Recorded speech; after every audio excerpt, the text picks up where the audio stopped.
So this woman hates this other woman, and she's about to try to ruin her life by planting illegal substances in her car. So the story actually starts with this woman, Kelly. And Kelly is a volunteer at the local elementary school. She's PTA president, and everyone likes her. But one day, after school, she's at the school, she's volunteering, watching the kids, and one of the kids, this kid, Luke, he's late when lining up with the other students. And he accidentally ends up getting locked out of the school. And Luke gets upset, and he starts crying, and he's locked out for around 5 to 8 minutes before eventually someone notices and they let him in. But then, this woman shows up, Jill Easter. And Jill Easter is Luke's mom, and she is pissed that Luke accidentally got locked outside. So she goes up to Kelly and she lets her have it. She's screaming and she's yelling and calling her negligent. How could you leave my child locked outside for 5 whole minutes? So Kelly apologizes to Jill Easter and she tells her that Luke was locked out because he didn't line up fast enough and that he was probably slow in getting to the door. And Jill Easter hears this and she thinks Kelly is calling her son mentally slow. So Jill Easter just loses it. She can't let Kelly get away with this. And that is when she starts plotting her revenge. So the next day, Jill Easter shows up to the school to talk to the principal. And she explains what had happened the day before and she demands that they fire Kelly from her volunteer job.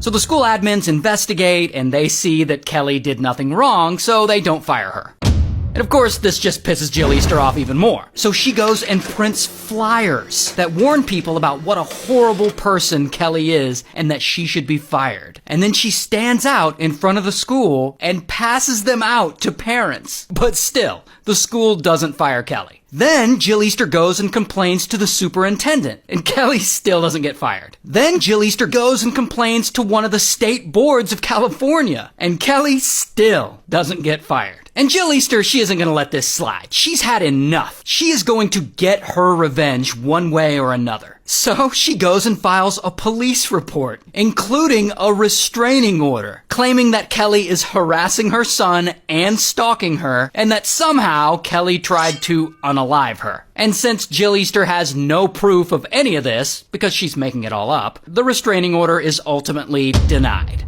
Oh, but she's not done. She then goes and gets her husband, this guy, Kent Easter, who is a high-powered attorney. She gets him to file a civil lawsuit against Kelly. And this lawsuit claims that because Kelly left her son locked outside for 5 minutes, he had been the victim of false imprisonment and intentional infliction of emotional distress. And of course, that lawsuit, it goes nowhere. But understandably, all of this conflict is just stressing Kelly out. And she doesn't know what she's gonna do. But then, suddenly, bam, Jill Easter goes silent. No more drama, no more lawsuits, nothing. And months go by, and Kelly has heard nothing more from the Easters. And it seems like all of this harassment has finally stopped.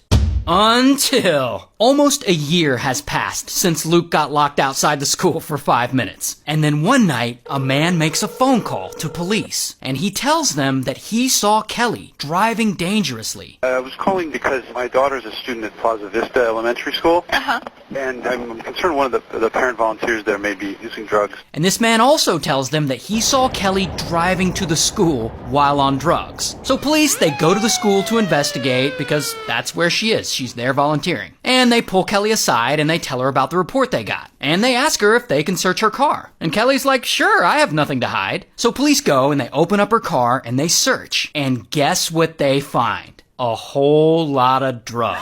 And this shocks everyone. And of course, the police, they start to grill Kelly. They get her to do a curbside sobriety test, you know, like where they make you walk the straight line and stuff. And by the way, all this isn't happening in private. No. This is all happening right in the school parking lot, in front of all the students and parents and teachers who are all watching. And poor Kelly is horrified, like her job is on the line. Well, luckily, Kelly passes the sobriety test because she's sober. And police, they start to believe maybe Kelly isn't high. Maybe someone planted those drugs in her car. So detectives, they get on it and they start investigating who made that call to police. And they track that call to this nearby hotel. And there they check surveillance footage and that's where they see Kent Easter on the screen walking into the hotel. And this is just right before that phone call to police was made. So then detectives get a hold of their phone tracking records, and they see that Kent Easter's phone was near Kelly's apartment complex the night before a bunch of drugs just randomly appeared in Kelly's car. Meaning he found out where she lives, snuck over to her apartment complex in the middle of the night, planted drugs in her car, and called the police on her the next day to make it so that she got busted in front of the whole school, hoping to get her fired. But here's where the story gets really crazy. After all this, detectives, they start surveilling the Easters. And then one day, they see a strange man leaving the Easters' home. This man, Gomez. So they pull Gomez over and they question him. And it turns out he's a firefighter who had been smashing with Jill Easter. They were having an affair behind Kent Easter's back. So detectives ask Gomez to wear a wire and then meet up with Jill. And surprisingly, Gomez cooperates and he agrees to do this. So then he meets up with her at a local park, and Gomez doesn't end up getting much information out of her, but he does end up telling her that they should stop seeing each other until the heat on her dies down. And Jill Easter doesn't like this idea one bit. And she flips out and she starts yelling at him and screaming, and she breaks up with him. And then after that, she randomly starts showing up to his home where his wife is, and she starts confronting his wife, telling her all about the affair that they've been having for the last 2 years. She prints out photos that Gomez had sent to her, and she leaves them in his mailbox for his wife to find. She also sends emails to his wife's work, trying to give the wife's co-workers all the details about her and Gomez's affair. And those emails sometimes include intimate photos that she and Gomez had taken. It's a whole mess. But Jill Easter wants as many people as possible to know that Gomez has been cheating on his wife and that he's a bad person. She's basically doing everything she can to ruin his reputation. And I'm starting to see a pattern here. Anyway, eventually police arrest Jill Easter and Kent Easter for conspiring to plant drugs in Kelly's car, and here's her mugshot, and here's his. And Jill Easter pleads guilty, and she's sentenced to 120 days in jail, and she's disbarred from ever practicing law again. Did I forget to mention she's a lawyer? Well, not anymore. She got disbarred. While Kent Easter gets sentenced to 180 days in jail, and his legal license is suspended. And ultimately, the Easters end up getting a divorce. Womp womp.